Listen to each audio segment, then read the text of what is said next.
Hello everyone, my name is Varman Khan and today's video is all about the JAM syllabus of Biotechnology। Biotechnology के लिए जितना भी syllabus है उसके बारे में आज हम डिटेल में बात करेंगे। कौन कौन से टॉपिक्स इंपॉर्टेंट हैं, किस पे आपको ज़्यादा ध्यान देना चाहिए। मैंने जब जैम दिया था एग्ज़ाम तब उस टाइम पे कैसे क्वेश्चंस आए थे, मेरा अपना एक्सपीरियंस वो सब मैं इस वीडियो में आज शेयर करूंगा आपके साथ में। तो वीडियो को लास्ट में ज़रूर देखना। सबसे पहले बात करते हैं कि किस तरह का सिलेबस है, आखिर सिलेबस में है क्या। तो जब हम बायोटेक्नोलॉजी की बात करते हैं तो सिर्फ बायोटेक्नोलॉजी को मत लेके चलिए, लाइफ साइंसेज के जितने स्टूडेंट्स हैं, चाहे वो माइक्रोबायोलॉजी से हैं, जूलॉजी से हैं, बॉटनी से हैं, या फिर आपका मोल बायो वाले हैं, वायरोलॉजी, बैक्टीरियोलॉजी, कोई से भी सब्जेक्ट, लाइफ साइंसेस का किसी भी सब्जेक्ट के स्टूडेंट हैं वो इस एग्जाम को दे सकते हैं। अब इसका जो सिलेबस है, बेसिकली एग्जाम का नाम तो जैम बायोटेक्नोलॉजी दिया गया है, लेकिन लाइफ साइंसेस के सभी स्टूडेंट इसको दे सकते हैं। तो जो इसका सिलेबस है बायोटेक जैम का, उसको 7 पार्ट में डिवाइड किया गया है। सबसे पहले जनरल बायोलॉजी है, जनरल बायोलॉजी के बाद में बायोकेमिस्ट्री एंड फिजियोलॉजी, उसके बाद basic biotechnology and molecular biology, after that cell biology and microbiology. तो ये सबसे ज़्यादा इंपॉर्टेंट पार्ट्स हैं इसके सिलेबस के। जनरल बायोलॉजी में जो इंपॉर्टेंट टॉपिक हैं उनमें taxonomy, heredity, gene variation, conservation, ecological principles, evolution, technology in modern biology. तो ये सबसे ज़्यादा इंपॉर्टेंट टॉपिक्स है जनरल बायोलॉजी से। उसके बाद जो इम्पोर्टेंट टॉपिक्स, सबसे ज़्यादा इंपॉर्टेंट टॉपिक्स हैं, वो हैं बायोकेमिस्ट्री और फिजियोलॉजी के। और ये सारे जितने इधर लिखे हुए हैं, वीडियो को पॉज कीजिए, इसका स्क्रीनशॉट ले लीजिए, क्या पता मैं बीच में कहीं कहीं कुछ और लिख दूं।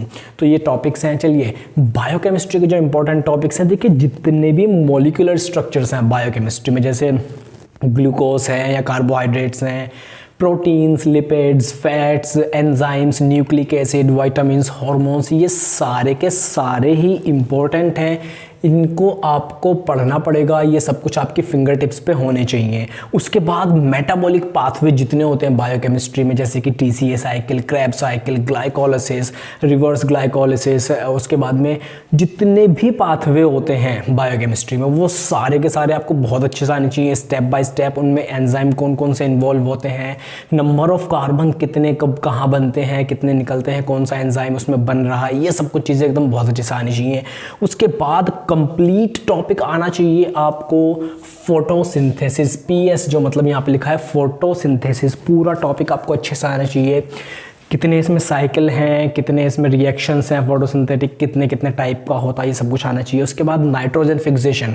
अब अगर हम बात करिए तो बायोकेमिस्ट्री के हो गए, लेकिन फिजियोलॉजी के जो टॉपिक्स हैं उसमें आते हैं सारे। एक तो बेसिकली ह्यूमन बॉडी में जितने सिस्टम हो। अच्छा, आपके लिए एक क्वेश्चन है, how many systems are there in human body, मतलब सिस्टम्स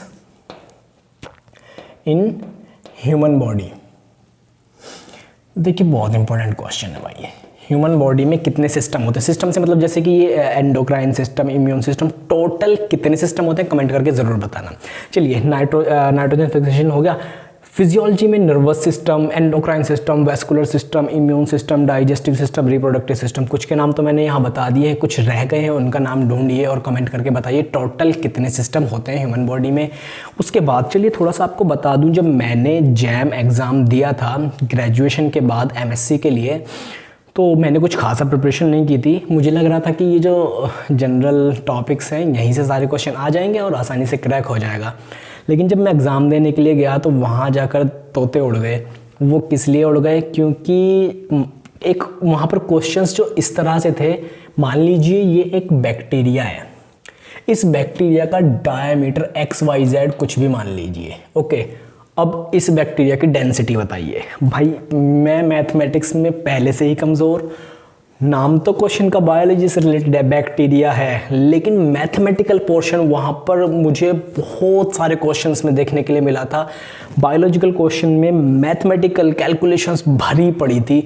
तो अपने आप को उस तरह प्रिपेयर करके जाना आप कि मैथमेटिकल वाली चीज़ें आएँ तो उनको आप सोल्व कर पाओ आराम से। तो ये मेरा एक्सपीरियंस था भाई, मुझे बिल्कुल पसंद नहीं आया था वो पेपर, क्योंकि मेरी मैथमेटिक्स बहुत कमज़ोर थी। चलिए बकवास छोड़ते हैं, आगे चलते हैं। Basic biotechnology and molecular biology. अच्छा, आपका कोई ऐसा सब्जेक्ट है जिससे आपको डर लगता है? मुझे मैथ से लगता है भाई बहुत ज़्यादा, और फिजिक्स से। कैलकुलेशन वाला पार्ट मुझे नहीं पसंद बिल्कुल भी। आपका कौन सा कमेंट करके बताना। चलिए अब बात करते हैं बेसिक बायोटेक्नोलॉजी में। अगर आप बायोटेक के स्टूडेंट्स हैं तो टिश्यू कल्चर ये सब आपको आता होगा, एंजाइम के एप्लीकेशंस, काइनेटिक्स और ये सब आते होंगे, antigen antibody reactions, diagnostic aids. उसके बाद अगर हम मोल बायो में बात करें तो बहुत इंपॉर्टेंट चीज़ें हैं, ये सबको आनी चाहिए, जैसे कि डीएनए और आरएनए। इनसे रिलेटेड जितनी इंफॉर्मेशन आप पढ़ डालो, इनके मेज़रमेंट्स, इनके एंजाइम्स, इनके रिएक्शंस, इनके कहाँ कौन सी चीज़ इनमें मालूम मौजूद होती है, इनके कहाँ कहाँ स्ट्रक्चर कैसे होते हैं, कितने कैसे टाइप्स होते हैं, ये कैसे बनते हैं, इनसे और क्या क्या कैसे टूटते हैं, ये इनका प्रोसेस जैसे कि रेप्लिकेशन क्या है, ट्रांसक्रिप्शन क्या है, ट्रांसलेशन क्या है। उसके बाद में ये सब कुछ आना चाहिए आपको फिंगर टिप्स पे एकदम। उसके बाद मेम्ब्रेन्स अगेन एक बहुत इंपॉर्टेंट टॉपिक है। मेम्ब्रेन्स में जैसे कि क्वेश्चन पूछ लिए जाते हैं कि डबल मेम्ब्रेनस सिस्टम में प्रोटीन कितना परसेंट होता है या लिपिड कितना परसेंट होता है, किस तरह का अरेंजमेंट होता है, इस तरह के क्वेश्चंस पूछ लिए जाते हैं। और उसके बाद ओपेरॉन मॉडल भी बहुत इंपॉर्टेंट है। ओपेरॉन में जैसे कि लैक ओपेरॉन है, लैक्टोज ओपेरॉन, उसका एक दूसरा नाम भी है लैक ओपेरॉन का। अगर आप तैयारी कर रहे हैं जैम वगैरह के लिए तो आपको मालूम होगा, मैं बता देता हूँ। चलिए अगर मालूम है आपको लैक ओपेरॉन का दूसरा नाम तो मुझे बताइए, वरना मैं बताता हूँ। 1 2 3 ठीक है, अगर कमेंट कर दिया है आपने तो ठीक, नहीं तो मैं बता रहा हूँ एलोलैक्टोज ओपेरॉन। लैक ओपेरॉन का दूसरा नाम एलोलैक्टोज ओपेरॉन, ये भी क्वेश्चन पूछा जा सकता है। उसके बाद ट्रिप्टोफैन ओपेरॉन है, और जीन ट्रांसफ़र के जितने मैकेनिज्म होते हैं वो सारी चीज़ें इसमें आती हैं मॉलिक्यूलर बायोलॉजी में। उसके बाद 2 पार्ट और बचे हैं, सेल बायोलॉजी और माइक्रोबायोलॉजी। तो देखिए सेल बायोलॉजी में basically cell cycle, cell structure, cell function, cell organelles, मतलब सेल का जितना भी सब कुछ है कच्चा चिट्ठा वो आपको आना चाहिए। कब डिस्कवर हुआ, क्या साइज़ के होते हैं, बड़ा साइज़, छोटा साइज़, मीडियम साइज़, उनके अंदर क्या क्या कंपोनेंट्स होते हैं, प्रोकैरियोटिक में क्या क्या होगा, यूकैरियोटिक में क्या क्या होगा, उनके यहाँ तक भी पता होना चाहिए कि उनके मेज़रमेंट कितने होते हैं, कितने फोल्ड्स होते हैं, ये सब कुछ आपको आना चाहिए। कितनी डेंसिटी होती है कि सेल की, क्योंकि एक ही क्वेश्चन याद है मुझे, वो अच्छे से बैक्टीरियल सेल का डेंसिटी पूछी हुई थी, तो ये सारी चीज़ें आनी चाहिए। सेल सिग्नलिंग आनी चाहिए, कितने टाइप की होती हैं। उसके बाद माइक्रोबायोलॉजी वाला जो पार्ट है उसमें सेल आइसोलेशन है, बैक्टीरियल सेल आइसोलेशन करेंगे, या फिर आरबीसी का डीएनए आइसोलेशन, वो सब वो मोल बायो का पार्ट हो जाता थोड़ा सा। तो सेल आइसोलेशन, सेल कल्टीवेशन, और उसके बाद में वायरसेस के स्ट्रक्चर्स, टाइप्स, और कैसी कौन कौन सी डिजीज़ कॉज करते हैं वो सब।